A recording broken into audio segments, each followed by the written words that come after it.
المصارعه فيها انواع ماتشات كتيره جدا، عندك الفردي والتكتيم والرباعي وحتى السداسي، والكل فاكر ان النوع ده من الماتشات بيكون اسهل لان المسؤوليه بتتوزع على مصارعين كتير، بس الحقيقه انها مش كده خالص. الماتشات الثلاثيه تحديدا مش اي حد يعرف يقدمها صح، لانها مش مجرد 3 مصارعين في الحلبه، دي ليله كبيره جدا ولازم كل حاجه تتظبط بالثانيه، والا هيكون ماتش عادي جدا سهل يتنسي، لان ببساطه الموضوع محتاج توازن صعب قوي، كل واحد لازم ياخد وقته من غير ما التانيين يختفوا، كل لحظه محسوبه واي غلطه صغيره ممكن تبوظ الماتش كله، وده اللي بيخلي النوع ده تحديدا يا اما الماتش يطلع تحفه يا اما يضيع خالص. وعلشان كده النهارده هنتكلم عن اعظم 10 مباريات ثلاثيه في تاريخ الدبليو دبليو اي، مباريات حرفيا مستحيل تخرج من دماغك. بس اكيد قبل ما ادخل على الفيديو لازم اشكركم بجد على دعمكم الكبير والجامد ده، انتوا اخواتي وانا بحبكم جدا وبجد شكرا ليكم. وبس كده، ويلا بقى على اعظم مباريات ثلاثيه في تاريخ الدبليو دبليو اي.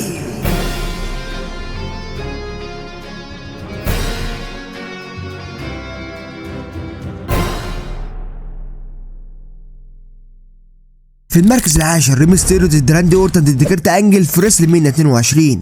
القصه بصراحه بدات لك بمأساة حقيقيه، وهي طبعا وفاه ايدي جاريرو الصاحب المقرب جدا لريمستيريو، وده كان في اواخر 2005 كده. فالدبليو قررت انها تحول المأساة دي لقصه. معلش لو انا هنخلي ريمستيريو بقى بيكافح وكده وبيعمل جمدان، علشان ريمستيريو يدخل رويال رامبل 2006 ويدخل رقم 2 ويقدر يستمر لغايه الاخر ويكسبها بعد ما وقع راندي اورتن، علشان يكسر كل التوقعات. الراجل ده عمل حاجه ما حدش يقدر يعملها، اللي هو راجل جامد يعني. وهنا بقى ظهر راندي اورتن اللي كان بيلعب دور الشرير المستفز، وبدا يغلط في ايدي جاريرو عشان يخلي ريمستيريو يفقد اعصابه ويقعد بقى بص اللي هو يعمل اي كلام عشان يخلي ريمستيريو يخسر فرصته في ريسل مانيا. وبالفعل اتحدوا بعض ولعبهم الاثنين في عرض ويقوت، وريمستيريو خسر الماتش، وكده معناه ان راندي اورتن خلاص هو اللي اخد فرصته في ريسل مانيا ضد كيرت انجل. هتقول لي خلاص خلصت ايه؟ هقول لك لا، ما هو تيدي لونج بقى طلع وقال لك المباراه دي هتبقى ثلاثيه وريمستيريو هيدخل فيها، ما عرفش يتصرف، وفضلت القصه مكمله وشغاله لغايه لما جت الريسل مانيا. ريمستيريو بوزنه الخفيف ده كان بيواجه كيرت انجل اللي هو المفروض بطل اولمبي يقدر يفرتك اي حد عادي جدا، الراجل مش فارق له حاجه، والمفروض يواجه راندي اورتن اللي هو اصلا لقبه قاتل الاساطير، يعني ليله مش فايته. بس للاسف بقى بسبب ضيق الوقت في العرض الماتش كله كان يعني حوالي 9 دقايق، وده بيقال يعني علشان وقت العرض، فهم قصروا الماتش شويه. وده كان فيه ميزه وفيه عيب بصراحه. ان الميزه ان الماتش ده بقى مميز جدا، اللي هو الماتش ده انت مستحيل تقعد ثانيه من غير حركه، حرفيا من اول ما الجرس رن وكلها حركات متتاليه ورا بعض. الماتش كله كان عباره عن سرعه ومفيش اي ملل، انسى. الماتش كله كام دقيقه اساسا، فانت هتزهق امتى؟ مش هتلحق اصلا. والنهايه كانت خرافيه بصراحه بعد 619 على راندي اورتن وثبت يا معلم، وريمستيريو بقى البطل. اللحظه دي كانت جامده علشان فعلا بتوصف لك حال ريمستيريو، الراجل اللي الكل قال لك عليه مستحيل يوصل ومستحيل يكسب ومستحيل يعمل اي حاجه، خلاص بقى البطل. وبرغم انه ماتش قصير بس يستاهل يدخل القمه بالنسبه لي حتى لو المركز العاشر، فهو ماتش جامد جدا ولا غبار عليه يعني كده كده. ويلا بقى على المركز التاسع.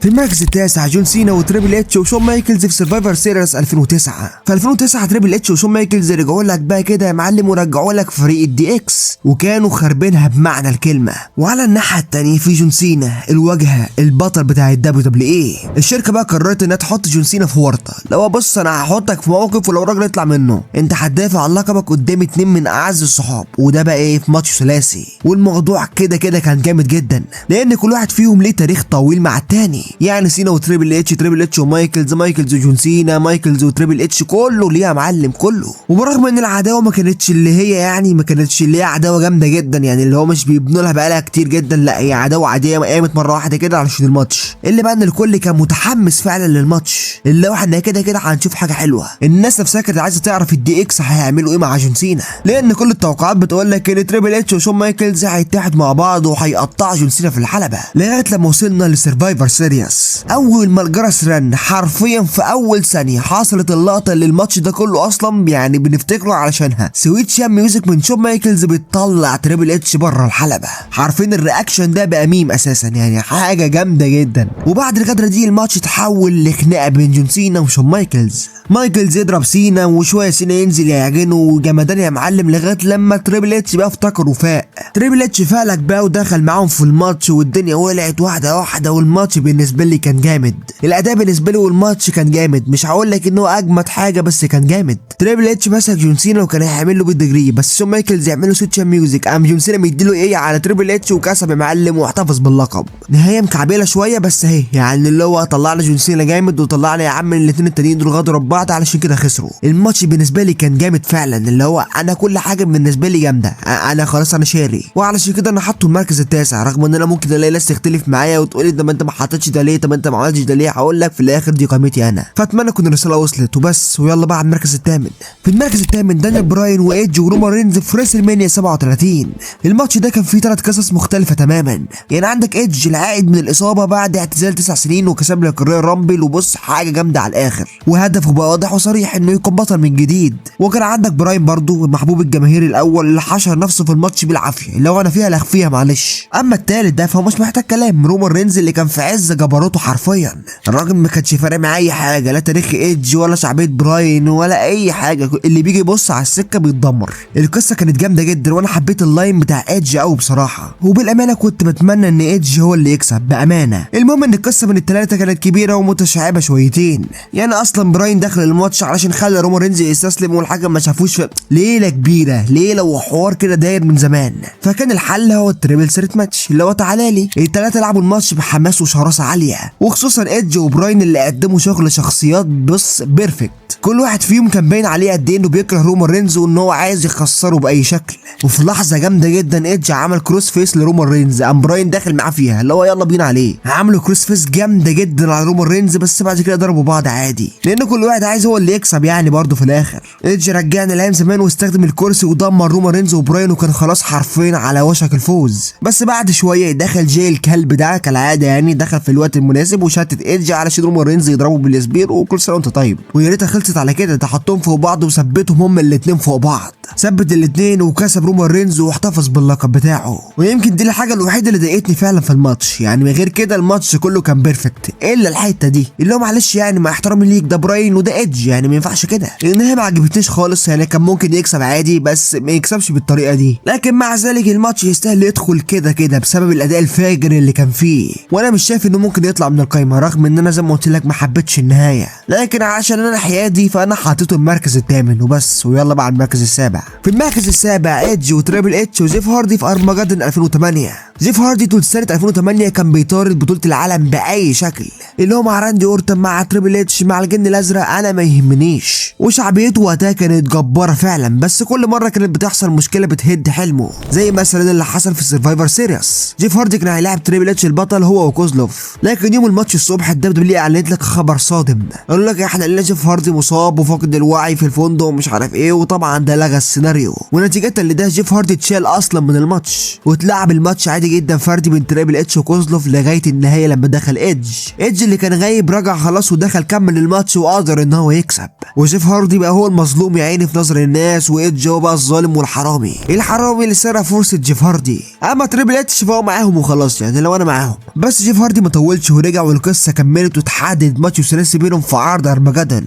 اللي حصل بس ان احنا خدنا كوزلوف ده رميناه في الزباله وجبنا مكانه جيف هاردي. بس يعني جيف هاردي دخل ارمجدن وهو مغلول ومش عايز يعمل اي حاجه غير ان هو يكسب، عايز ينتقم من ايدج اللي سرق مكانه. اللي هو مش كده بقى، انا مره اخسر بالظلم، مره حد مش عارف يوقفني، مره مش عارف ايه ده يا عم ده. وبصراحه علشان ما اخبيش عليك، ناس بالهبل قالت ان مستحيل جيف هاردي يطلع كسبان، اللي هو خلاص الواحد اتعود، يعني ايه اللي هيفرق، انت كل مره بتدخل الماتش وبتبقى عايز تكسب وبتخسر. الناس اقتنعت ان هو هيفضل طول عمره الراجل التاني، مش هيكون الراجل الاول خالص. والماتش كان جامد بصراحه، بس مش افضل ماتش في الاداء بالنسبه للقائمه دي، وكان مزيج بين عقل تريبل اتش ومكر ايدج وجنون بقى جيف هاردي، لو حط الثلاثه مع بعض. ايدج كان بيستغل اي فرصه عشان يقدر يجيب الفوز. تريبل اتش عمل بتجري الايدج وبعدها خلاص كان هيثبت 1 2 3، لكن فجاه سوانت بومب من فوق بتدمره. جيف هاردي عد 1 2 3 وكسب وبقى بطل الدبليو اخيرا، لان ايوه ده اول لقب عالم ياخده. جيف هاردي اللي بقاله سنين وسنين في الشركه دي اول مره يكون فيها فعلا هو اهم حاجه، لحظه عاطفيه وفيها مشاعر بالهبل،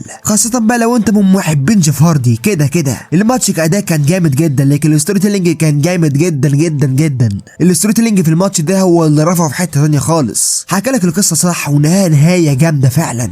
فالمباراه دي كان لازم تخش بص بلا جدال، يعني ما تكلمنيش، وفعلا هي ممتعه ونهيت لك نهايه سعيده على الكل. فاتمنى تكون الرساله وصلت. ويلا بقى على المركز السادس. في المركز السادس واحدث ماتش في القايمه، سيس رولينز وسي ام بانك ورومان رينز في ريسل مانيا 41. قصه الماتش ده علشان تتبني الموضوع قعد اكتر من 11 سنه. رومان رينز بيكره سيس رولينز، وسيس رولينز بيكره رومان رينز، والاثنين بيكرهوا سي ام بانك، وسي ام بانك معاه مشاكل مع الاثنين وليله كبيره. الموضوع كان شخصي ليفل الالف، والعداوه كانت جامده فعلا بينهم، خاصه بين سيس رولينز وسي ام بانك اللي خلاص مش طايقين بعض تماما. بس بانك كان عايز خدمه من بول هيمن، وبول هيمن كان مجبر يعمل كده علشان سي ام بانك ساعدهم في سرفايفر سيريس 2024، والخدمه دي ان بول هيمن يكون معاه في الريسل مانيا في صفه يعني. وتوالت الاحداث بقى اللي هو خد عندك، وكل حاجه بتوحي لك ان احنا هنشوف جمدان، بس بصراحه ما توقعتش انه يكون بالجمدان ده علشان تيجي فعلا ريسل مانيا 41 وكل واحد يدخل بداخله اجمد من الثانيه. وسيم بانك ده بالنسبه له ما كانش مجرد ماتش، ده ماتش احلامه، لانه لاول مره هيكون في المين ايفنت للريسل مانيا علشان نشوف بقى تحفه فنيه بمعنى الكلمه. المستوى الفني في الماتش ده كان عالي جدا في كل حاجه، كل ضربه كان لها تاثير، كل حاجه كانت موزونه، وتاريخ الثلاثه مع بعض كان مشارك بنسبه 100% في الماتش. ودي تعتبر مكافاه كده للي متابع مصارعه من زمان. لو انت عارف تاريخ القصص فانت خد يا عم وانت فاهم كل حاجه. سيس رولينز وسيم بانك ورومان رينز كل واحد فيهم مبين للتاني قد ايه هو بيكرهه في الماتش، مفيش اي ملل، ده يضرب ده فالتاني يضرب ده، فده يضرب ده فده يقوم يضرب التانيين، فجمدان حرفيا مفيش دقيقه عادي كده، كل دقيقه لازم يحصل سبوت جامد جدا. والنهايه كانت ان بول هيمن خان رومان رينز وخان سيم بانك وراح سيس رولينز وجاب له الكرسي وليله علشان سيس رولينز يجيب الفوز على رومان رينز في الاخر. وبرغم ان انا ما حبيتش النهايه برضه لعدم منطقيتها، بس بشكل عام الماتش اتقفل قفله كويسه، قفله قويه، يعني ما قفلتهولكش كده وخلاص، لا قفلتهولك بخيانه، خيانه بتخليك تسال نفسك ايه اللي هيحصل بعدين. والماتش ده اصلا كان هو ريسل مانيا 41، يعني ما فيش كلام، يعني هو اجمد اصلا حاجه في الريسل مانيا كلها، وطبعا يستاهل يدخل. انت عندك ماتش ثلاثي كما يقول الكتاب، يعني خلاص انت عايز تاني، ثلاث اسامي من اكبر الاسامي اصلا في المصارعه، وماتش جامد جدا ما فيهوش ملل، والقصه جامده جدا، والنهايه برده قويه. وبرغم ان الماتش على لقب ولا على اي حاجه الا ان هو يستاهل يدخل القايمه دي، وعادي جدا كمان ممكن تحط مركز اعلى عادي جدا ما فيهاش اي مشاكل وبس. ويلا بقى على المركز الخامس. في المركز الخامس دانيال براين وراندي اورتون وباتيستا في ريسل مانيا 30. القصه بدات لك من قبلها بسنه في سمر سلام 2013 لما دانيال براين لعب ماتش مع جون سينا كان جامد جدا وقدر ان هو يكسب، لكن بعد ما كسب واخد اللقب تريبل اتش خانه خلاص وساعده علشان راندي اورتون يصرف عليه الشنطه وياخد منه اللقب. ومن هنا بدات لك القصه الكبيره، براين ضد الاثورتي، وان الاثورتي شايفينه مصارع درجه تانية، ومصارع يعني اخره يلعب ماتشين وخلاص، مصارع قصير وشكله مش واجهه الشركه وما ينفعش ابدا يشيل القاب كبيره. الاداره كانت عايزه تعمل ماتش في الريسل مانيا بين باتيستا اللي كسب الرويال رامبل، ايوه كسبها كده بدون اي سبب، اللي هو كده خلاص انا كسبتها، علشان يواجه راندي اورتون على القابه في الريسل مانيا. الجمهور حرفيا قلب العروض اللي هو يخرب بيت ابوكو، لحد ما الاداره اضطرت انها تخضع وتغير السيناريو، لكن كان في شرط مستحيل. تريبل اتش حط شرط صعب جدا قدام براين، انت لازم تهزمني انا الاول، ولو هزمتني بقى تبقى تدخل المين ايفنت علشان تيجي لك الريسل مانيا. ودانيال براين بالفعل يقدر يكسب تريبل اتش، وداخل الماتش الثلاثي وهو ميت كلينيكيا، الراجل مصف كتفه وحالته حاله وبص خلاص خلصان. والغريبه بقى ان اصلا الماتش كان يعتبر 2 ضد 1، اللي هو باتيستا وراندي اورتون كانوا بيتحالفوا كتير جدا على دانيال براين، ومحدش يقدر ينسى اكيد الباتيستا بومب مع الارك يقول اللي حصلت له على الترابيزه. دانيال براين ودع حرفيا. وفي وقت اللي راندي اورتون وباتيستا بيصفوا فيه حساباتهم دانيال براين فجر الدنيا، نزل لك من على النقاله ودخل الماتش ويلا بينا. براين رجع وقدر انه يطلع راندي اورتون بقى ويستفرد بقى بباتيستا، اللي هو انت بتاعي يالا مش انت اللي كسبت الرويال رامبل، طب تعالى. عمل له حركه الاستسلام لغايه لما باتيستا استسلم فعلا علشان يخلص الماتش يفوز دانيال براين ويرفع الالقاب. المصارع اللي قالوا عليه قصير وفاشل خلى الوحش باتيستا يستسلم. براين واقف في نص الحلبه شايل حزامين العالم في مشهد للتاريخ حرفيا، وده بعد ماتش ملحمي خلى الكل يتمتع. الماتش ده كأداء كان جامد جدا، وكستوري تيلينج كان ممتاز، انت عندك كل حاجه متكامله. الناس كلها انفجرت من الفرحه رغم انهم لسه طالعين من كارثه وهي كسر السلسله، لكن برغم ده فرحوا بالماتش وباللحظه الجامده قوي دي. فعلشان كده الماتش ده انا بحبه وليه معزه عندي جدا، فلا كلام يقال تاني، الماتش ده جامد جدا وكان لازم يكون موجود معانا كده لان حرفيا ما فيهوش غلطه. ويلا بقى على المركز الرابع. في المركز الرابع ذا روك واندرتيكر وكيرت انجل في عرض فينجينز 2002.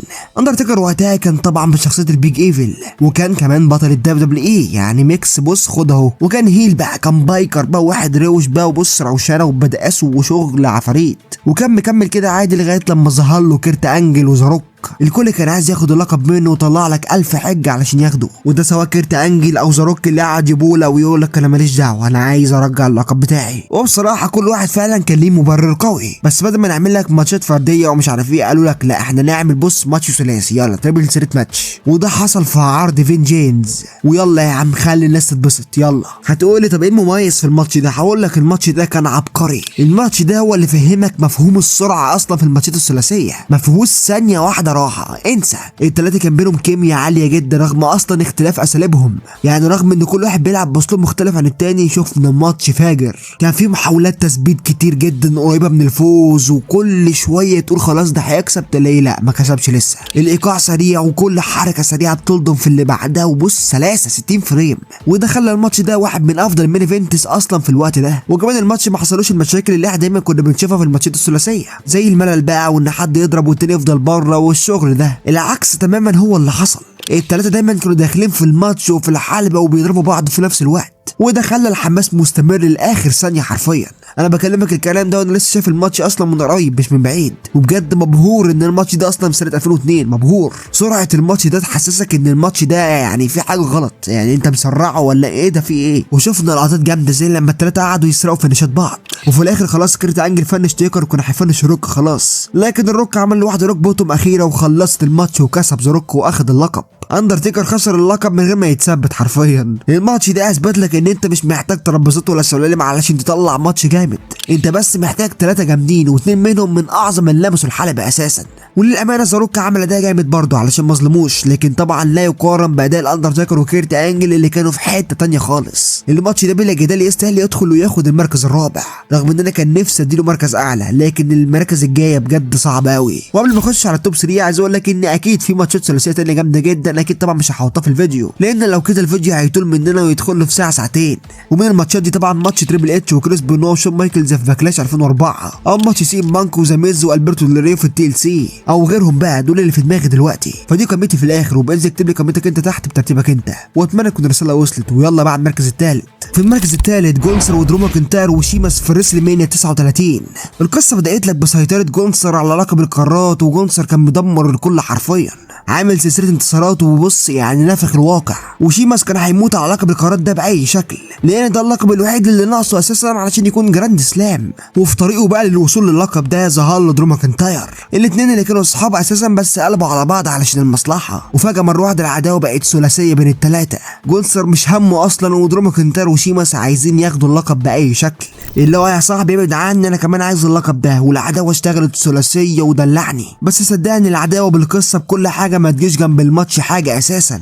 اتحدد لك التريبل سيت ماتش في ريسل مانيا 39، وطبعا على لقب القارات مش محتاجه، وعينك ما تشوف الا النور بقى. تعالى الماتش بدالك بحاجه مش بيعملها الا الناس الجامده اللي تشوبس يا معلم، اللي تشوبس حرفيا نفخت صدورهم. الماتش بقى عباره عن مجزره، شيماس ودرو ماكنتاير نصوا ان هم اصحابه بداوا يلطشوا في بعض، وجونسر بيلطش لهم هما الاثنين، وليله صوت الضرب كان عالي جدا جدا لدرجه ان الكل كان سامعه من بعيد. كانوا بيضربوا بعض بعنف وبقوه رهيبه جدا، اللي هو انت مش مصدق يعني ده مستحيل يكون تمثيل، مستحيل. انا سامع الضرب، وده اللي مخليني احط المركز الثالث، علشان بس ممكن تيجي تقولي ده ماتش حديث يا عم، ده انا كنت ناسيه اصلا، ايه اللي انت جايبه ده؟ هقول لك استنى عليا. الماتش ده يعني عايز اقول لك ايه، الماتش ده فاجر، الماتش ده يدخل التاريخ مستريح، لان الماتش ده من ناحيه الاداء هو كان جامد جدا، مش لازم يكون فيه طيران ولا مش عارف مين ينط على مين، لا الماتش ده كان تكنيكي بحت، وكان ضرب بص من اللي يعجبك، الضرب اللي يفرتك التاني. تنفيذ الحركات كان مظبوط، واللعب طبعا في الحلبه كان لعب عالي جدا، وتصاعد في الحماس ولحظه بلحظه وكل حاجه انت عايزها. انت كانك بتتفرج على عركه يا قاتل يا مقتول، محدش عايز يحل التاني خالص. اللي هو يا جماعه هدوا نفسكم، ده لقب القارات، امال لو كان لقب العالم كنت عملتوا ايه؟ محدش عايز يسكت، كله بيضرب في كله. وده يوريك قد ايه لقب القارات وقتها كان حاجه كبيره فعلا، اللي هو حاجه عملاقه. 3 مصارعين من اجمد المصارعين بيتعاركوا على لقب واحد ونافخين بعض علشانه. الماتش ده رجع قيمه لقب القارات لقيمته بتاعت زمان،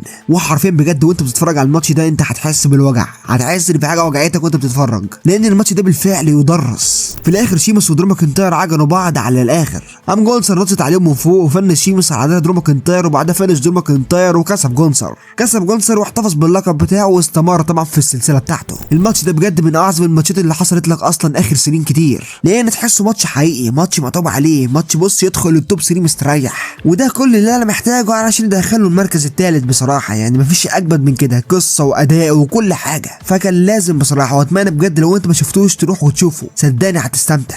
ويلا بقى على المركز الثاني. في المركز الثاني بروك ليزنر وجون سينا وسيس رولينز في الرويال رامبل 2015. بروك ليزنر كان داخل الماتش ده وهو بطل الدبليو دبليو اي بعد ما كسر الاستريك بتاعت الاندرتيكر ودمر جون سينا في سمر سلام. وطبيعي جدا جون سينا اللي واجهها كان لازم ياخد حقه منه. لو انا عايز اخد حقي منك بعد اللي انت عملته فيا، وهي ايه سايبه؟ كان عايز يسترد شويه من كرامته اللي اتبعترت ولقبه اللي ضاع وصورته اللي اتهزت وكل ده. كان عايز يثبت من الاخر كده ان هو لسه الرجل الاول، لسه المصارع الجامد، وده رغم قوه بروك ليزنر. وبصراحه العداوه الاساسيه اصلا كانت بين بروك ليزنر وجون سينا. سيس رولينز ما كانش ليه اي علاقه بالماتش، لكن هو اتضاف في الاخر كده لما الاثورتي ضافوه، وده لان سيس رولينز هو اللي رجع الاثورتي. فيعني كرد جميل، خد يا عم ادخل معاهم الماتش، يلا خد اتفسح، يلا روح يا ابني اتبسط معاهم. مصارع شاب جامد جدا، معاه لسه ماني ذا بانك وقدامه فرصه كبيره، والاهم من كل ده ان هو معاه حمايه الاثورتي، يعني يعتبر داخل الماتش بالواسطه. لكن خلينا في الواقع، كل واحد دلوقتي كان ليه دافع ودافع قوي جدا.